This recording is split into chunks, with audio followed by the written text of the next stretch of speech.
Welcome to the deep dive. We've got a really interesting collection of material here, all centered around dropshipping. Yeah, it's a fascinating model. Right.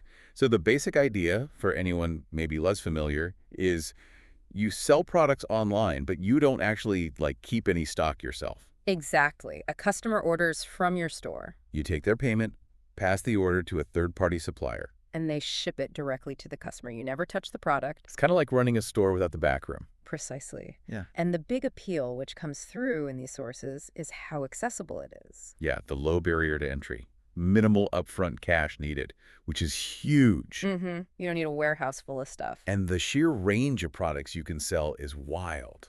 Through platforms like Shopify, WooCommerce. On Amazon, eBay. They're all mentioned. So our mission today is to really dig into the fundamentals, the key strategies for someone looking to start dropshipping, say, in 2025, based on what these experts are sharing. Sounds good. It really flips the traditional retail model on its head, doesn't it? It does. You're basically separating the marketing and sales part from the actual logistics. Yeah, the warehousing, the shipping, someone else handles that headache. So you can focus on building the brand, finding customers. Which, with all these platforms, is more achievable than ever, really.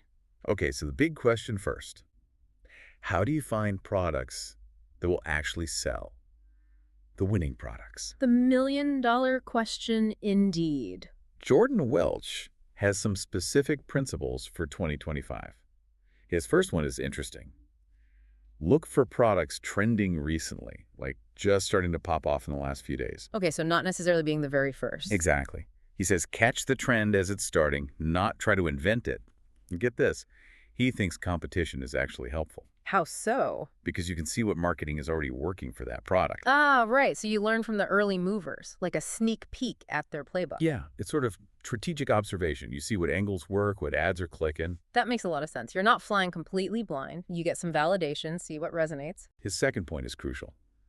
Focus on products that solve a real problem. Okay, so less gimmick, more utility. Definitely. He warns against, quote, stupid little gimmicky toys. Focus on things that make life genuinely better. Like what? Does he give examples? He does. The sleep band. It's a sleep mask with built-in headphones for insomnia. Apparently, it did nearly $2 million in sales for him. Wow. Okay, so a clear problem, a clear solution. Right. And he points to areas like health, appearance, the home.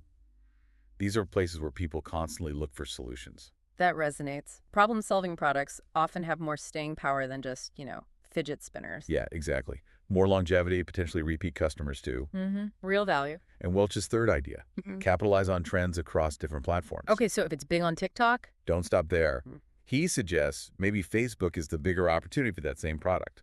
Look broader. Interesting. So spot it somewhere, scale it elsewhere. Yeah, and he mentions tools like AutoDS helping to find these cross-platform trends. That cross-platform thinking is key now, isn't it? Trends jump around. They really do. Okay, let's bring in AC Hampton's perspective on finding winners. He agrees on trends, but adds a critical step. Which is? Verifying the trend using Google Trends. Ah, the data check. Smart. Yeah, see if consumer interest is actually there, and ideally, if it's rising, not peaking or falling. So you don't jump on a fad that's about to die. Exactly. He contrasts, like winter gear demand peaking versus workout gear trending up in January. Timing matters. Using Google Trends gives you that historical view, that quantitative backup to what you're seeing anecdotally on social media. Right. Now, AC Hampton is also big on product research tools, specifically mentioning AutoDS again. Okay, so both experts rate that tool. Seems so. He highlights its AI features for spotting products, showing profit margins, engagement scores, even saturation scores. Saturation score, that's important. You don't want to dive into a crazy crowded market. Right. And it gives target audience ideas, links to competitor ads and stores. It sounds pretty comprehensive. Yeah, these tools can really cut down the research time, can't they?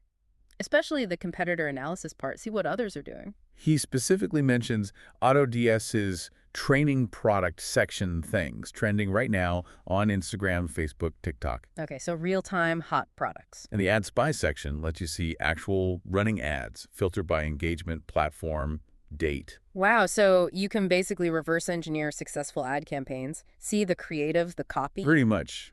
Super practical for see what's working out. Okay, so AC Hampton also lays out some key characteristics for a winning product. He does. First, it makes life easier or more efficient. Real obvious value. Got it. Practicality again. Second, strong perceived quality. Enough to justify a price point between, say, $30 and $150. That price range feels right. The sweet spot, he calls it. Yeah. Affordable enough for impulse buys, but high enough for decent margins. Makes sense. Need room for ad costs and profit. Which brings us to his third point. At least a 2.5x profit margin. Okay, define that. Simple math. Your supplier cost, including shipping, times 2.5. That's your minimum selling price. Aiming for maybe 25–45% net profit after all costs. That seems to be the goal. And finally, active demand. It aligns with trends. Other stores are already selling it successfully. So existing success is a good sign, proof of concept. He really emphasizes that. It shows the potential is there for you too. Don't be afraid of some competition. Right, it validates the market. Now, what if you're starting out, maybe on a tight budget? AC Hampton has free methods too. Okay, always good to have free options. First, he calls it productive scrolling Yeah. on social media, TikTok, Facebook, Instagram. Productive scrolling, how does that work? Use a dummy account, separate from your personal one. Ah, so the algorithm doesn't get skewed by your cat videos. Exactly. Then you actively interact with product videos like comment, click shop now, train the algorithm to show you more ads and product content. Okay, so you're deliberately curating a feed for research. Yeah. Look for trends, products, strategies. Analyze the ad hooks, how they show the product, engagement levels. Read the comments. Comments are gold mines for feedback, pros and cons. For sure. And always look for those problem-solving products. Makes sense. Treat social media like a research library. And another free tool, the Facebook Ads Library. Oh yeah, that's publicly available, isn't it? It is. Search keywords for products, niches, trends. Look for active ads. That usually means they're profitable. Right. If someone's still paying to run it, it's likely working. Then you click through, analyze their landing pages, offers, pricing, reviews, upsells. Get a real look behind the curtain at their strategy. And third, the TikTok Creative Center. Okay, specifically TikTok's ad resource. Yeah. Find top-performing ads there, use filters, check engagement, see competitor landing pages. He notes trends often start on TikTok. So find it on TikTok. And maybe take that winning product or ad style to Facebook ads for potentially easier scaling, especially early on. Interesting strategy. Leverage TikTok trends, but maybe scale on a platform with potentially broader demographics or different ad costs. Exactly. Okay, so you found a potential winner. Next up, building the actual online store. The digital storefront, crucial step. Jordan Welch suggests maybe starting with a one-product store. Focus just on that single item. Yeah, but with fairly broad branding logo, store name so you can test different products easily without redoing everything. Ah, flexible testing ground. Smart. He even found someone apparently making nearly $20 a day with that set up via the ads library. Wow, okay. High potential even with a simple structure. AC Hampton gives a more step-by-step using Shopify and AutoDS. First, obviously, create the Shopify store, usually a free trial to start. Shopify's pretty dominant user-friendly platform. Then connect AutoDS. We keep hearing about it, streamlined sourcing, fulfillment, maybe even some store building aspects. That integration seems key for efficiency. Yeah, he mentions a free trial offer through his link too. Worth checking out if you go that route. So once AutoDS is connected, how do you find products within it? He points to sections like handpicked products, ad spy, trending products. You can filter by country, price, category. And it shows shipping times. That's vital for dropshipping. Crucial. Fast shipping options are highlighted, plus data on profit, target audience, competitors. And it automates the order fulfillment. That's a huge time saver. Sale comes in, AutoDS handles placing the order with the supplier, maybe even some basic branding options. Okay, so it really ties a lot of the operational pieces together. Definitely. But there are alternatives. AliExpress is still huge for finding suppliers. Right, the classic source. Filter for faster shipping there, manually add products to Shopify, or use AutoDS to integrate AliExpress listings more easily. So you have options depending on your workflow. And another clever tip he shared? Check Amazon's Movers and Shakers section. What's that? It shows products surging in sales right now on Amazon, like a massager with 30,000 plus sales in a month. Okay, so find proven demand on Amazon. Then find a similar product you can dropship via AutoDS or AliExpress. Ride that wave. Smart leveraging of existing market data. Now, thinking long term, AC Hampton does stress branding. This kind of pushes back slightly against only ever using a general store. Right, for sustainability, a brand matters. He suggests picking a niche eventually. Helps build recognition, loyalty, offers a free guide on picking one, A niche allows for more targeted marketing, too. and the domain name. Shopify gives you a free subdomain, but he really pushes for a custom one. Looks more professional, right? Totally. He likes to store domains, says it looks official, might help with Google, mentions a deal for a cheap first year and other discounts too. Yeah, a custom domain builds trust, worth the small investment. For the actual business name, he suggests tools like Business Name Generator. And for a logo, free tools like Zara.com's Logo Maker. So you don't need a huge design budget up front, plenty of free or low-cost tools to get started. Right, okay, store setup, now designed for conversions, making people actually buy. This is where the rubber meets the road. AC Hampton, using that one product store example, says keep the homepage clean, simple, focused on the main product. Minimize distractions. High-quality banner image showing the benefit. Clear Shop Now button front and center. Obvious call to action. The end product features benefits with visuals, customer reviews, trust badges. Build that confidence quickly. Social proof and credibility signals. Essential. The product page itself is even more critical, he argues. Where the buy decision happens. His suggested layout. Identify a problem, present your product as the solution, use a GIF or image, appeal to readers and visual buyers. Problem-solution framework. Classic direct response. He even suggests using AI for product descriptions, maybe based on competitor analysis. Include great images, GIFs, clear benefits, price, and that all-important add to cart button. Make it super easy and compelling to buy right there. To boost conversions further, he recommends essential Shopify apps. Vitals is one he likes, kind of an all-in-one. What does Vitals do? Reviews, visitor replays, currency converter, sticky add to cart button, upsells. Lots of stuff. Okay, visitor replay sound interesting. See how people actually use the site. Exactly. See where they get stuck or leave. Maybe the price is too high if they bounce without scrolling. Invaluable feedback. And the sticky add to cart just keeps the button visible. Yeah, constant reminder. Currency converter essential for international sales. For sure.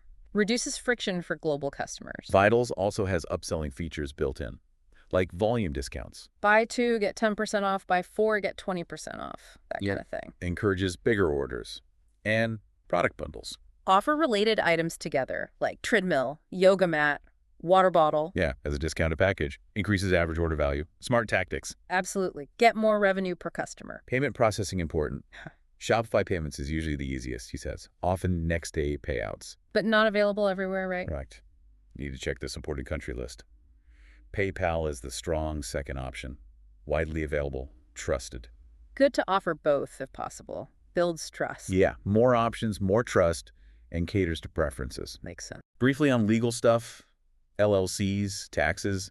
AC Hampton's take is interesting. What's his approach? He started as a sole proprietor, focused on getting sales first, then legalized things like an LLC once income was consistent. So don't get bogged down initially. Focus on making money first. That seems to be his advice for beginners.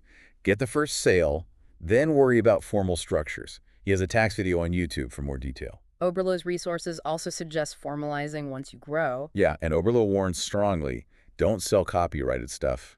Big trouble. Absolutely critical advice. Avoid IP infringement at all costs. Okay, store's built, looks good, legal basics considered. Now you need traffic. People need to actually see the store. The ultimate challenge. Build it, and they will not come unless you drive traffic. Oberlo has resources on this, and AC Hampton hammers home. Content creation for your ads is absolutely vital. Content is king, especially for ads. Which leads us nicely into creating those high-converting ads for 2025. AC Hampton says flat out, content is king.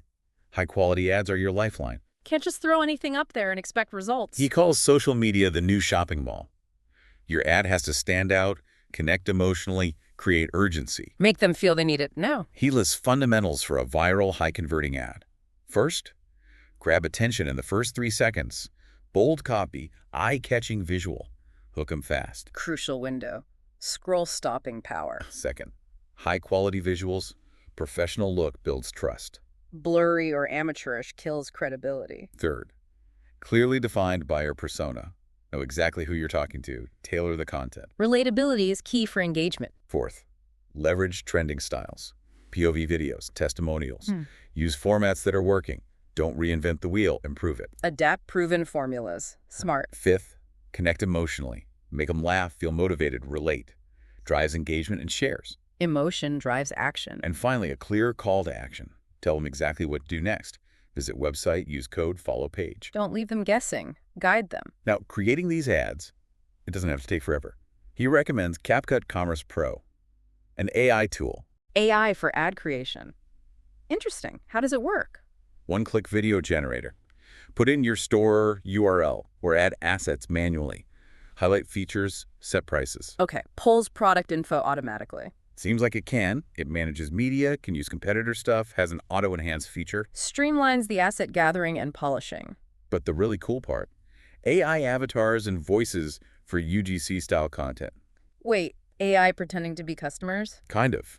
It creates videos that look like user-generated content, which boosts trust, solves the headache of finding real UGC creators. That's a potential game changer. UGC is powerful but hard to get consistently. It has a smart match to pick the best AI avatar voice for your product and audience. Generates multiple ad versions, deals, highlights, teasers. So you get variety for testing quickly. And you can still edit them easily, text, voiceover, music, effects. He showed editing an ad for a baby product quickly. So AI assistance, but still customizable. Best of both worlds. Seems like the goal. Now, if you have budget, he also mentions his service, Supreme Ecom Ads. Professional ad creation. Yeah, done by experienced e-commerce creators who work with big brands. Offers packages, shared a discount code. An option for those wanting to outsource to pros. But whether AI or pro service, he stresses, you need your product pros cons list and buyer persona defined first for any effective ad creation. Garbage in, garbage out, right? The tool or service needs good direction. Exactly. Okay, ads are created. How do you set up the actual campaign on Facebook Ads Manager? He walks through a testing setup. The practical how-to, good. Objective, sales, manual sales campaign. Turn off Advantage plus catalog ads at the campaign level. Okay, standard sales objective. Ad set level. Name it clearly, like Yeah. video 1. Website conversion, maximize conversions goal. Select pixel, purchase event. Budget doc start around 20-day. Start date next midnight. Target top 5 English countries, US, UK, AU, CA, and Z. Okay, basic setup, broad initial targeting geographically. 20-day allows for data gathering without breaking the bank. Ad level. Name matches ad set. Select FB page. Manual upload single image video format. Turn off multi-advertiser ads. Upload your ad creative. Got it. Standard ad setup. Right. Primary text, headline, description. Look at competitors for inspiration, but be unique. Simple. Shop now, call to action. Keep it clear and direct. And crucially, for this initial test, broad targeting. No specific interests or demographics yet. Let Facebook figure out who responds best initially. Exactly. Gather data on who bites. Okay, so one ad set, one creative, broad audience, $20 budget. What next? Duplicate that ad set. Change only the creative. Repeat for each ad creative you want to test. So multiple ad sets, same broad audience, different ads. A/B testing the creatives. Right. Let them run 2-3 days, then analyze the results. CTR, CPC, purchases, ROAS. See which ad creative is the winner. Identify the best performing ad based on data. Once you have a winning creative, or a few, duplicate that ad into new ad sets. Okay, taking the winner forward. But this time, in each new ad set, target a specific interest. Still 20-day budget to start. Now we narrow the targeting based on interests relevant to the product. Yes. Like athletes or physical therapy, for that leg massager example. He suggests using ChatGPT to brainstorm interests. Using AI to find relevant audiences. Smart. The goal is to build a campaign with several ad sets, each targeting a different profitable interest, all using your winning creative. Makes sense. Test creatives broadly, then test interests with the winning creative. Methodical. Once you find those winning interest-based ad sets, it's time to scale. 2 main ways, horizontal and vertical. Okay, scaling up. How does horizontal work? Expand on a winner without just cranking up the budget on that one ad set. Find more similar interests. If boxing works, try martial arts, MMA, etc. Use ChatGPT for ideas. Broaden the reach within similar audience pools. You can duplicate the winning interest multiple times in a CBO campaign, or analyze data breakdowns, age, gender, country within that winning interest, and target the top segment specifically. So find more related audiences or slice the winning audience finer. Right. Vertical scaling is simpler conceptually. Just increase the budget on the ad sets that are consistently profitable. Double down on what's working best. Often done by moving winning interests into a new ABO campaign where you control each ad set's budget directly. ABO for more control when scaling specific winners. That's his approach. He explains CBO, campaign budget optimization, Facebook distributes budget, versus ABO, ad set budget optimization, you set budget per ad set. Uses CBO for initial testing, ABO for vertical scaling. Good distinction. CBO for discovery, ABO for controlled scaling. One last crucial piece, abandoned carts, recovering lost sales. Oh yeah, people add to cart but don't buy. Happens all the time. Email marketing is key here. He recommends Klaviyo, mentions a discount code. Klaviyo is a big player in e-commerce email. Set up automated emails. Trigger maybe 1 hour after abandon. Items in your cart selling out fast. Send another maybe 11 hours later. Gentle reminders. Maybe offer a small discount. Could do. He also suggests adding SMS messages to the sequence for potentially higher engagement. Multi-channel follow-up. Smart. Recovering even a fraction of abandoned carts adds up significantly. Absolutely. Okay, shifting gears slightly. Mindset. Both A.C. Hampton and Oberlo really stress this. The mental game. Often overlooked, but critical. Expect challenges, expect failures, especially early on. It takes time, persistence, willingness to learn. Resilience is key. It's not instant success. A.C. Hampton says define your why, your core motivation. Write it down, look at it daily.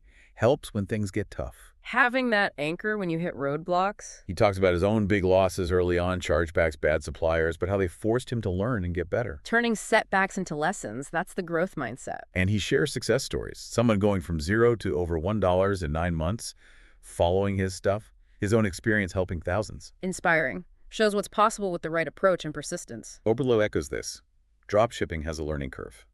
Mistakes are learning opportunities. Resilience leads to success. And it's not get rich quick. Needs consistent work, continuous improvement. Always be learning, always be optimizing. That's the recurring theme. So let's recap this deep dive. We hit the dropshipping basics, then product research trends, problem solving, tools like Google Trends, AutoDS, free social media methods. Covered a lot of ground on finding those potential winners. Then store building niche, branding, Shopify setup, design for conversions, essential apps like Vitals, payment gateways. The whole process of getting the store live and optimized. Then ad creation, content quality, buyer personas, AI tools like CapCut, professional services, and crucially, the testing and scaling methodology on Facebook ads. From creative testing to horizontal and vertical scaling, CBO versus AVO. Plus, abandoned cart recovery with email marketing. And finally, tying it all together with the importance of mindset and perseverance. It's a comprehensive picture of what it takes in 2025. Definitely. A lot of actionable insights from these sources. For you, the learner,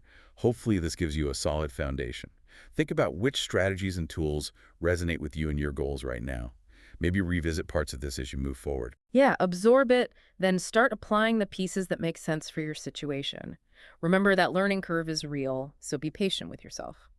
And one final thought to chew on. With these AI tools getting better and more accessible for ad creation, store building like we discussed. Yeah, the landscape is changing fast. How will that continue to reshape e-commerce? Will it lower the barrier to entry even further? What new opportunities or maybe challenges does that create for someone like you starting out? That's a great question. Does AI level the playing field or create new hurdles? Definitely something to think about as you jump in. Food for thought. Thanks for joining us for this deep dive.